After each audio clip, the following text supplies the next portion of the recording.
East west airlines executive ഡയറക്ടറും aviation എക്സ്പേർട്ടുമായ Faisal Abdul വാഹിദ് telephone ലൈനിൽ ചേരുന്നു. ശ്രീ ഫൈസൽ, അപകടത്തിലേക്ക് നയിച്ച കാരണങ്ങൾ പലതാണ് എന്ന അഭിപ്രായമുണ്ട്. എൻജിൻ ഫെയിലർ തൊട്ടിങ്ങോട്ട് പല കാര്യങ്ങളെക്കുറിച്ചും സംസാരം നടക്കുന്നുണ്ട്. എന്താണ് താങ്കളുടെ നിഗമനം? ഇത് വളരെ ഏർലിയാണ് ഒരു സ്പെക്കുലേറ്റീവ് ആയിട്ടുള്ള കാരണങ്ങൾ പറയാൻ. There can be various reasons including possibility of ഈ ബേർഡ് ഹിറ്റ് വരാൻ സാധ്യതയുണ്ട്. പിന്നെ ടേക്ക് ഓഫ് കോൺഫിഗറേഷൻ റൈറ്റ് ആയിരുന്നു എന്നുള്ള അതിൻ്റെ ഒരു ക്വസ്റ്റ്യൻ ഉണ്ട്. പിന്നെ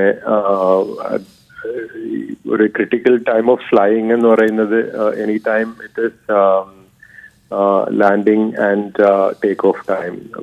മെനി ആക്സിഡൻറ്റ്സ് ഏവിയേഷനിൽ വളരെയധികം ആക്സിഡൻറ്റ്സ് സാധാരണ അൺഫോർച്ചുനേറ്റ്ലി ഉണ്ടാകുന്നതും ഈ സമയത്തിലാണ്. ആക്ച്വലി അതിൽ ടേക്ക് ഓഫ് ടൈമിലോ അല്ലെങ്കിൽ ലാൻഡിങ് ടൈമിലാണ് പല ആക്സിഡൻറ്റ്സും നടന്നിട്ടുള്ളത്. അപ്പോൾ ഒരു ഇതിൻ്റെ ഒരു ആക്ച്വൽ റീസൺസ് വൺസ് DFDRും ബ്ലാക്ക് ബോക്സും റിട്രീവ് ചെയ്ത് കഴിഞ്ഞാൽ അതിനകത്ത് വളരെ ക്ലിയർ ആയിട്ട് റീസൺസ് മനസ്സിലാവും. If it was mechanical failure ആയിരുന്നു, അതല്ല പൈലറ്റ് എറർ ആണോ. നോർമലി മാനുഫാക്ചറേഴ്സിന്റെ ഒരു വേൾഡ് വൈഡ് അവരുടെ ഒരു ട്രെൻഡ് എന്ന് പറയുന്നത് ഇങ്ങനെ ഒരു അൺഫോർച്ചുനേറ്റ് ഇൻസിഡന്റ് ആക്സിഡന്റ് വരുമ്പോഴത്തേക്ക് സാധാരണ ഒരു പൈലറ്റ് ഫെയിലിയർ ആണെന്ന് പറഞ്ഞ് അവരുടെ റെസ്പോൺസിബിലിറ്റിയിൽ നിന്ന് മാറാൻ നോക്കുന്ന ഒരു പ്രവണത ഉണ്ട്. അപ്പോൾ ഇത് വളരെ സ്പെക്കുലേറ്റീവ് ആണ്. എപ്പോഴെന്തെങ്കിലും ഒരു നിഗമനത്തിൽ എത്തുന്നത്. ആക്ച്വലി ശ്രീ ഫൈസൽ, പൊതുവെ ഈ ഡ്രീം ലൈനർ വിമാനങ്ങളെ കുറിച്ച് അങ്ങനെ പരാതി ഉണ്ടോ? നേരത്തെ 2004 ഇതേ ഫ്ലൈറ്റിൽ ചില സാങ്കേതിക പ്രശ്നങ്ങളൊക്കെ ഉണ്ടായിരുന്നു, അത് കണ്ടെത്തിയിരുന്നു എന്നൊക്കെ റിപ്പോർട്ടുകൾ പുറത്ത് വരുന്നുണ്ട്. പൊതുവിൽ എങ്ങനെയാണ് ഈ എയർ ഇന്ത്യയുടെ ഡ്രീം ലൈനർ ഫ്ലൈറ്റുകളെ കുറിച്ചുള്ള അഭിപ്രായം?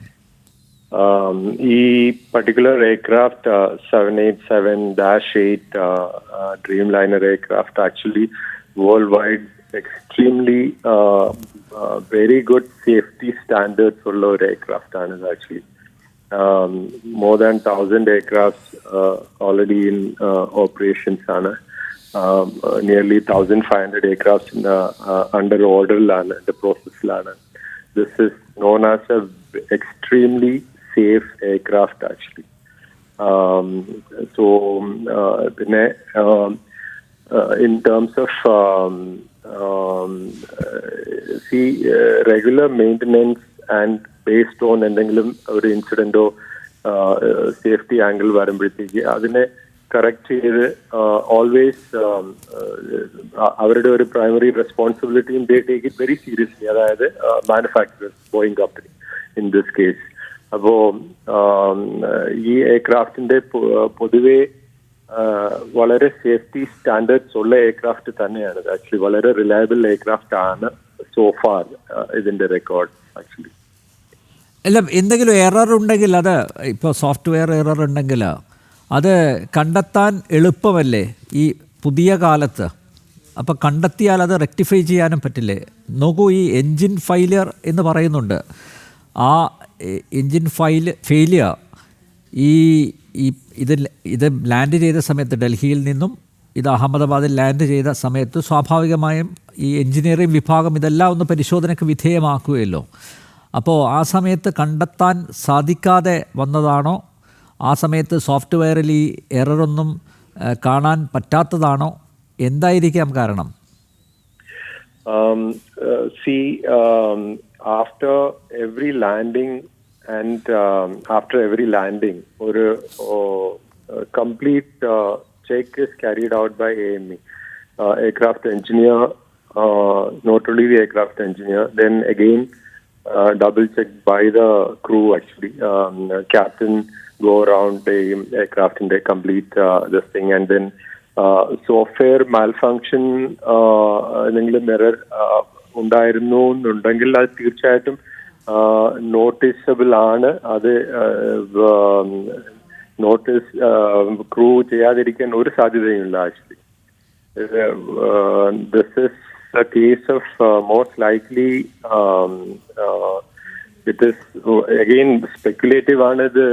there is a possibility ഈ ബേർഡ് ഹിറ്റിന്റെയും വളരെ സാധ്യത ഉണ്ട് actually, particularly Ahmedabad, even Bombay airport, Mumbai എയർപോർട്ടും ഈ സാധാരണഗതിയിൽ ഇത് വളരെ തിക്ലി പോപ്പുലേറ്റഡ് ആയിട്ടുള്ള ഏരിയാസ് ആയതുകൊണ്ട് അതിനടുത്ത് വരുന്ന ഈ ബേർഡ് ഹിറ്റ്സിന്റെ ഒരു വലിയ ഇഷ്യൂ, അതും ഒരു റീസൺ ആകാൻ സാധ്യത ഉണ്ട്. പിന്നെ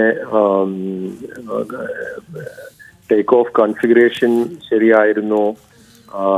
ബട്ട് അഗെയിൻ ഞാൻ വീണ്ടും പറയുന്നത് എക്സ്ട്രീംലി സ്പെക്കുലേറ്റീവ് ആണ് ഈ സമയത്ത് ഒരു കമന്റ് ചെയ്യാൻ. അത് ആക്ച്വലി എന്തായിരിക്കും കാരണം എന്നുള്ളത്. It can be so many other reasons actually. Faisal, ഒറ്റ കാര്യം കൂടി, you smell any possibility of sabotage?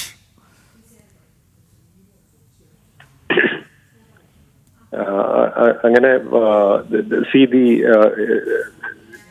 video evidence and all very clear, no? I mean, the aircraft take off position ലായിരുന്നു, north up position, lift കിട്ടാത്തത് കൊണ്ട് it went down. There is no possibility of any sabotage and all that. That's extremely unlikely, at least in the present. അല്ല, ഒരു കാര്യം കൂടി ഞാൻ ചോദിക്കട്ടെ, താങ്കൾ തിരക്കിലാണെന്നറിയാം. ഒറ്റ കാര്യം കൂടി, എന്തായാലും വെൽ എക്സ്പീരിയൻസ് ആയിട്ടുള്ള പൈലറ്റ്സ് ആണ്, അവർക്ക് കയ്യബദ്ധം സംഭവിക്കില്ല എന്ന് നമുക്ക് പൂർണ്ണമായും വിശ്വസിക്കാമല്ലോ? ഓഫ് കോഴ്സ് വളരെ എക്സ്പീരിയൻസ് പൈലറ്റ്സ് ആണ്.